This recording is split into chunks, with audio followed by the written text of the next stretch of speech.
7월 임시국회에서 고위공직자범죄수사처 후속후보의 처리를 마친 여당이 공수처 출범을 위한 야당 압박을 본격화했습니다. 네, 국회 취재기자 연결합니다. 서영석 기자. 네, 공수처 출범을 둘러싼 여야 간 갈등이 8월 임시국회에서도 계속될 전망입니다.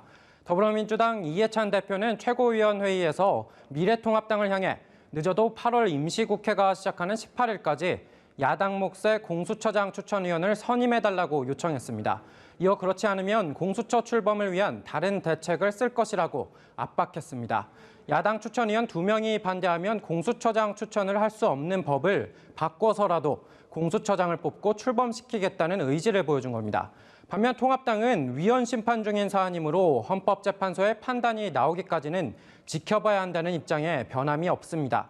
통합당 법제사법위원회 위원들은 대통령의 친인척과 고위직 공무원을 감찰하는 특별감찰관 자리를 3년이나 비워두고 공수처를 추진하는 것은 모순이라고 지적했습니다. 다만 통합당 내부적으로는 공수처장 추천위원 선정 착수라는 현실적인 카드도 함께 고민하고 있는 것으로 알려졌습니다.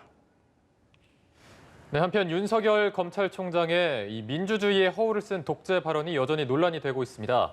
민주당은 그동안 공식 입장이 없었는데 지도부에서 관련 반응이 나왔다고요? 네, 그렇습니다. 민주당 지도부의 공식 회의에서 윤 총장의 사퇴를 요구하는 발언이 처음으로 나왔습니다. 서른 최고위원은 오늘 최고위원회의에서 윤 총장의 발언은 문재인 정부가 독재, 전체주의란 주장으로 해석된다며 주어만 뺀 교묘한 주장이라고 비판했습니다. 이어 윤 총장을 향해 독재와 전체주의를 언급할 자격이 있느냐고 반문하며 이제는 물러나야 한다고 목소리를 높였습니다. 반면 미래통합당은 윤희석 부대변인의 논평을 통해 여권의 검찰총장에 대한 부당한 압력을 중단하라고 촉구했습니다.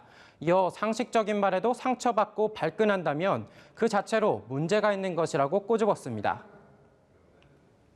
네, 어제 발표된 정부의 부동산 대책 그리고 국회에서 통과된 관련 입법을 놓고도 후폭풍이 계속되고 있죠.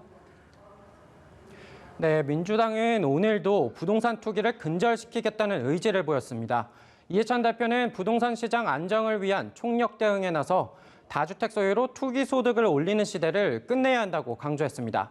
특히 민주당은 공공재건축과 공공임대주택과 관련해 일부 의원들은 물론 지방자치단체에서 나오고 있는 반대 목소리 단속에 나섰습니다.